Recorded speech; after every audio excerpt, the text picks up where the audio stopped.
So for our sort of Greek-inspired Thanksgiving, I thought you might like to try Milopita, which is kind of the equivalent of a Greek apple pie. I call it in the book Greek apple tart with walnut-crumb topping. And the reason I like to make it is because you don't have to fuss around too much with the crust. So instead of being a pie where we have to roll out the crust and handle it really carefully, we're going to make the crust very simply in a food processor, and then we're going to press it into the bottom of our pan. So let's get started.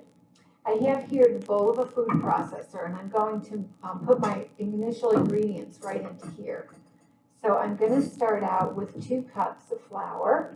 And you can use, I always like to use unbleached flour. I like King Arthur, is one of my favorite brands. And I like to get this one, it's called white whole wheat. So it has a little bit more of a grain to it than plain old white. And yet it's not as heavy as a whole wheat flour. And you know, when you're getting a cup of flour, you don't want to really pack it down in there, because you just don't want to get it, you want there to be air in there. Okay. Want to make sure we get enough. That looks good. So 2 cups of flour. And then we're going to add a 1/4 teaspoon of sea salt. I have my sea salt right here.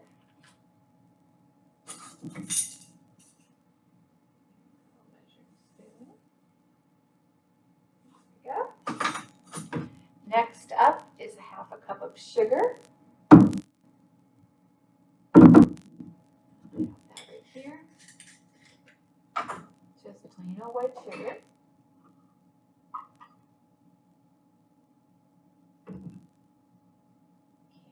Okay.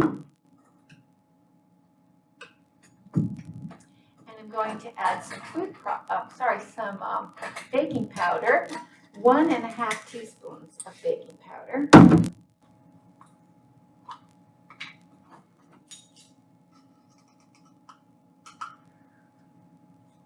One and 1/2. There we go.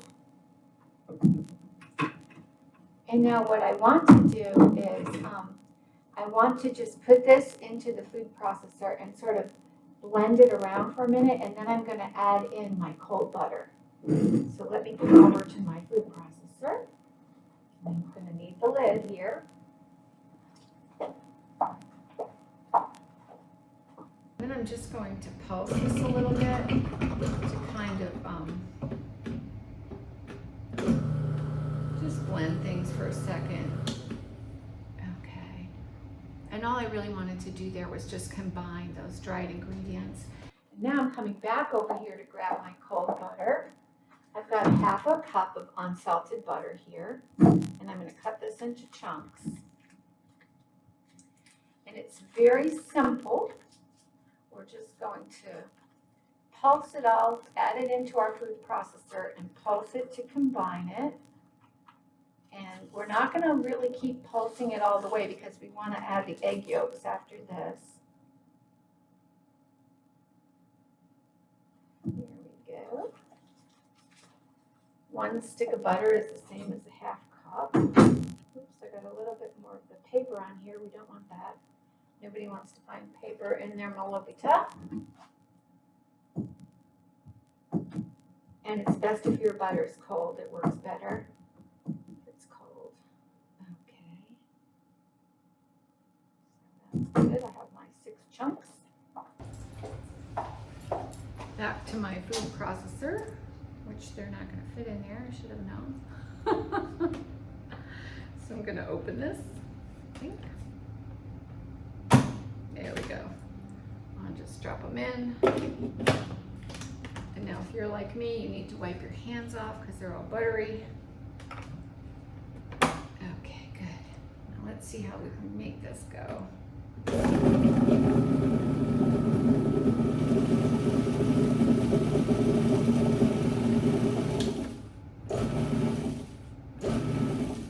Okay, now I'm going to separate my eggs. So this recipe calls for 2 egg yolks. So I've got my 2 eggs right here. And it's really nice. So some of you may have eggs from your friends, which is so much fun because more and more people are raising chickens. And it's really nice to have their eggs from your friends' hens. Okay. I'm letting all the white of the egg drip out.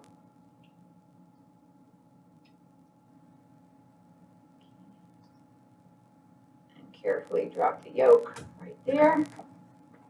And number 2.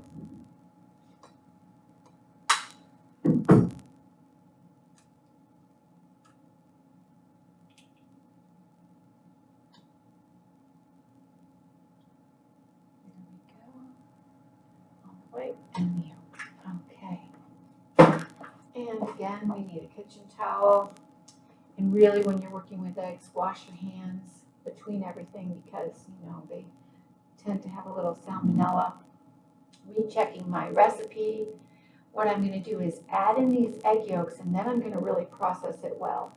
And what am I going for? What I want is that I want this mixture to start looking like breadcrumbs. It's not going to be thin anymore. It's going to have a little thicker consistency to it. So that's all I'm doing. That's a pretty easy crust. This I can throw in here, which is fun. I don't have to take that lid off again and not be able to get it back on. Okay.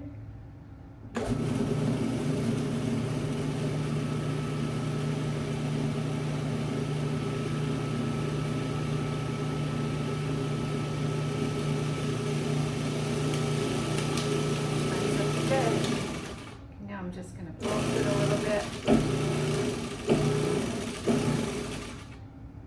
Sometimes it's a good idea to just stop it for a moment and make sure you get the part that is stuck to the sides back down in to make sure it's well blended.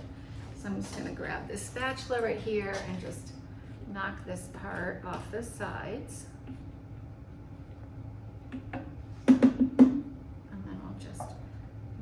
The rest of this little egg yolk in here. There we go. Don't want to waste a thing. This lid back on. There we go. Run it a little bit more.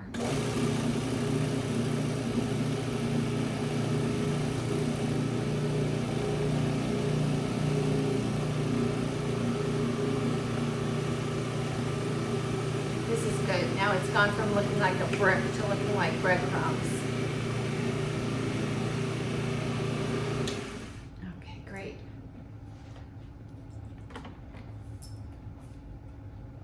This is not easy. Okay, we got it. Phew. Now let's take it off and let's bring it back to where we're working. And what I want to do now is I want to save about a cup of this because it's going to become the topping for the Milopita. So let me just scoop out of here about 1 cup of this nice buttery topping.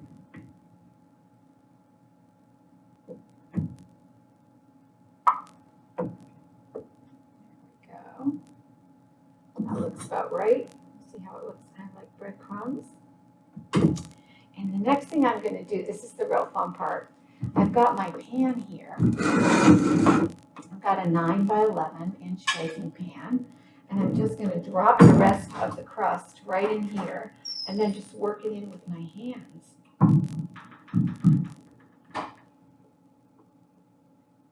So this is what makes this really, really easy.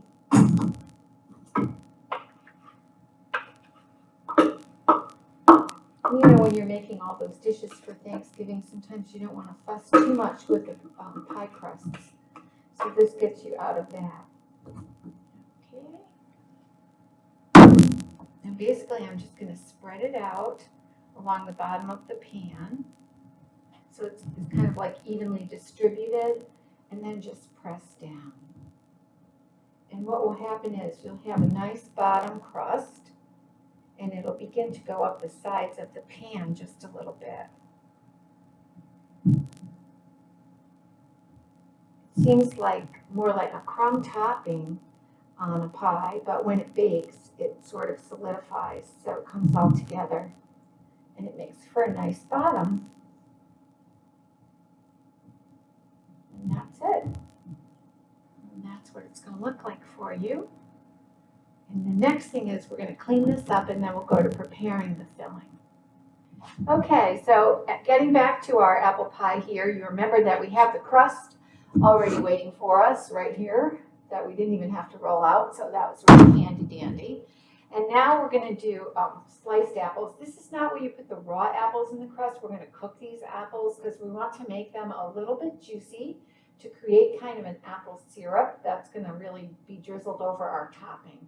So I think you're going to find this is a step that makes your apple pie just kind of like come to life.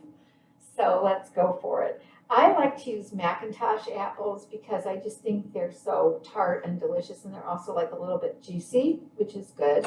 So I need to cut them and peel them. So what I'm going to do is I'm going to cut off the tops and bottoms to make them sort of a uniform shape like this. And then I'm going to use my handy dandy peeler and just peel the skin off, which is kind of a shame because they say that's where all the nutrients are, right under the skin. The quercetin and all that stuff is supposed to keep us young forever. So, you know, if you're so inclined, you might eat the peels while you're peeling them. And I said about six of these apples is good, and I brought 8 because these are kind of small, I think. So this is what I'm going to do, and you don't have to watch me do all 8 of them, but I'm going to give you plenty of time to do your own. But I'm just going to slice them like this, very thin slices. And of course, we want to avoid the core, so I'm just kind of going around it.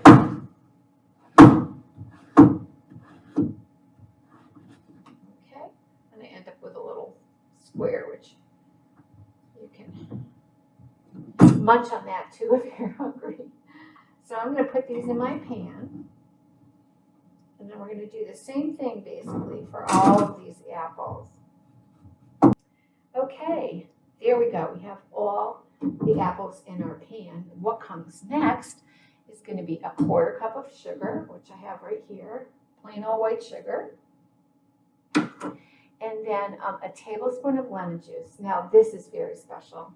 This is a lemon that came off my very own tree down there on Little Oak Island. So I'm just going to rub it up nice. It's never had any pesticides or anything like that on it. And I'm just going to probably squeeze half of this. Look at that. I'm very proud of it. It smells great. Oh, delicious. So let's see if we get a little juice out of this. Right in here. And just because I'm making it for you, we might as well use the whole thing. It'll make it better. It was grown with love, so it's put in the recipe with love. Here we go. And we didn't waste any of the juice with this little squeezer.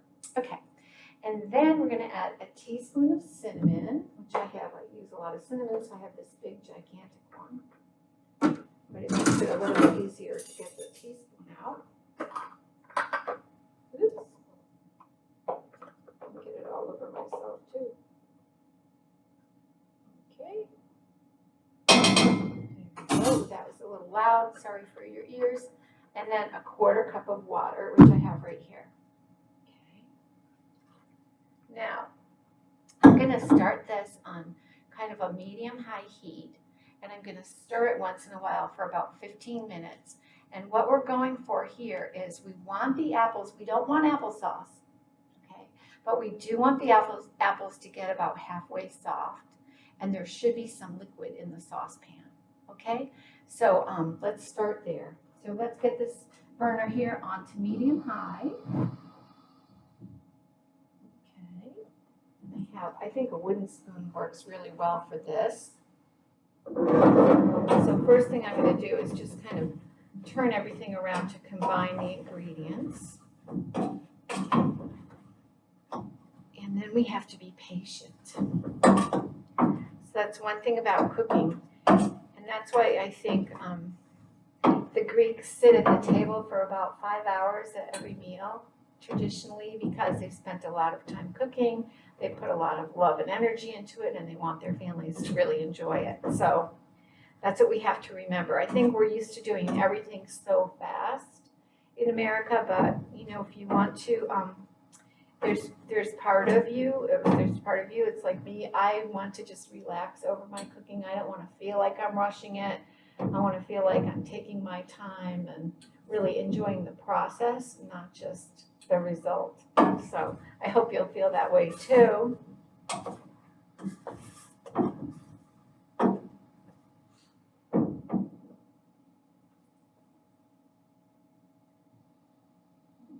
Cranking it up just a little bit, and you don't have to stir it constantly, because when you stir them constantly, you're going to risk breaking up the apples and turning it more into apple mush. So you really don't want to do that. The other thing is, if you keep stirring something, it can't really get to the right heat because you're constantly moving it around, which is cooling it down. So, well, it says stir occasionally, so that's what I'm going to try to do.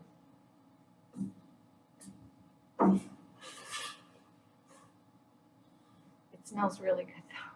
The cinnamon reminds me of Thanksgiving. Really delicious.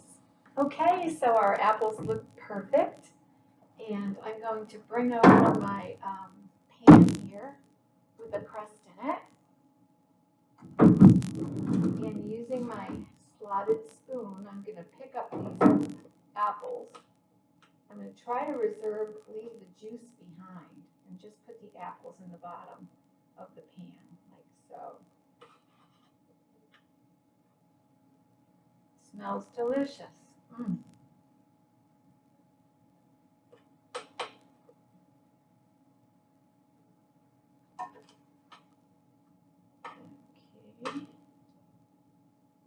Getting out the rest of the juice.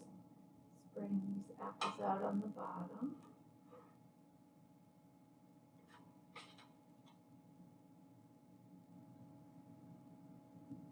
And then there's just a couple more little apple slices floating around in the bottom here, which I want to get out.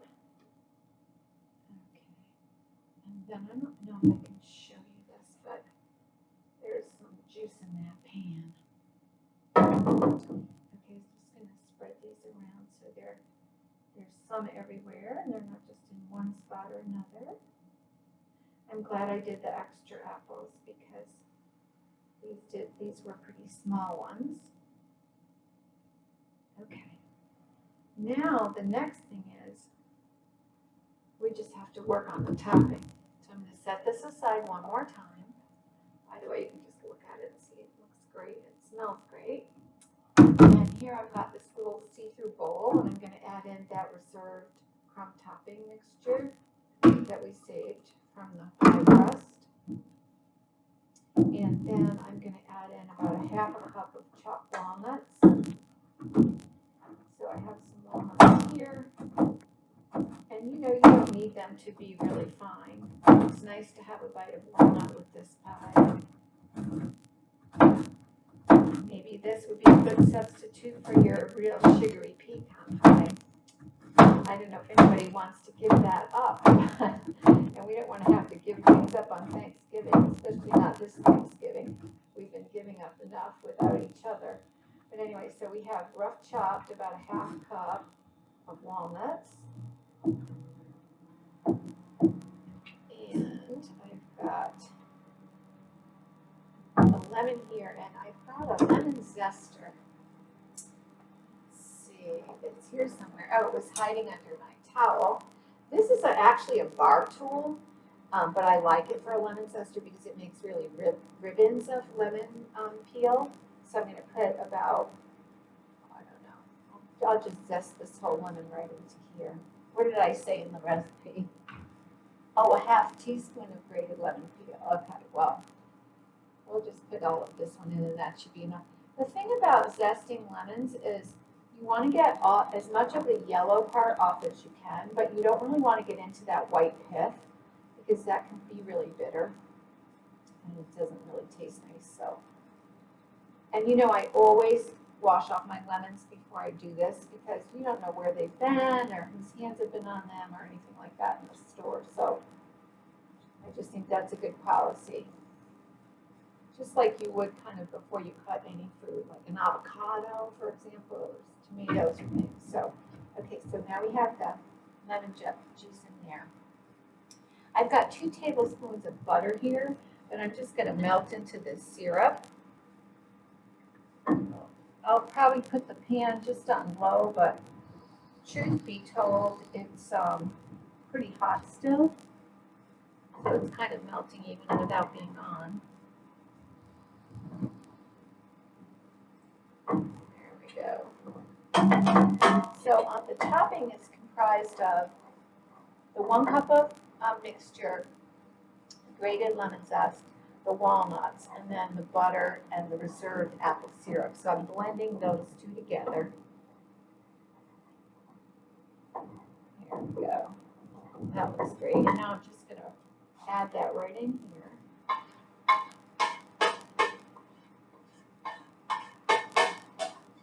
You do this in one of 2 ways.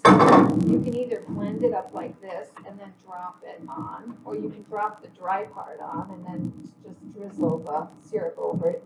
It really doesn't make too much difference either way. But I like to do it this way because if you melt the butter, it kind of gets throughout the whole thing, which is good.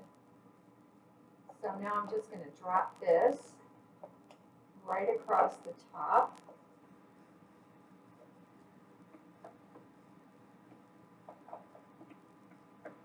And you know, whenever you have a little bit of sweetness on the top of your pie, you're going to get a little nice caramel coloring. So the apple juice with the sugar in it will bring that out. And then you'll get the richness from the butter, which is really nice. And as I said earlier, we don't really use a lot of butter in traditional Mediterranean, but we do in the baking. You know, whenever you make anything with a phyllo dough, you need to put melted butter between all the layers, and then it makes it nice and crispy, almost like a strudel. So now I'm just going to kind of use my back of my spoon to spread that out. And now we're all set, and we're going to take this lovely Milopita into the oven. Okay, and let's just double check. We've had this oven preheating at 375, and this should take roughly 40 to 45 minutes. Now, I know, judging from my potatoes in this oven, that they cooked quicker, so I'm going to probably watch it at about 30 minutes. But you'll remember to use your nose. The nose knows. Okay, let's get this in the oven. So here we have our Milopita out of the hot oven. It smells really good. It's a little different from how I've made it in the past, because usually I put the crumb topping on, and then I, along with the butter, and then I sprinkle that syrup from the pan over it, so it's a little more, it looks a little more crumb-like on top. Well, this time I melted the butter into the apple syrup, as you remember, so now it has more of a uniform-looking top rather than a crumb top, but the flavors are all going to be there, so you can choose however you'd like yours to look. But I hope you're going to find the taste is appealing and that your family enjoys it. So there's Milopita.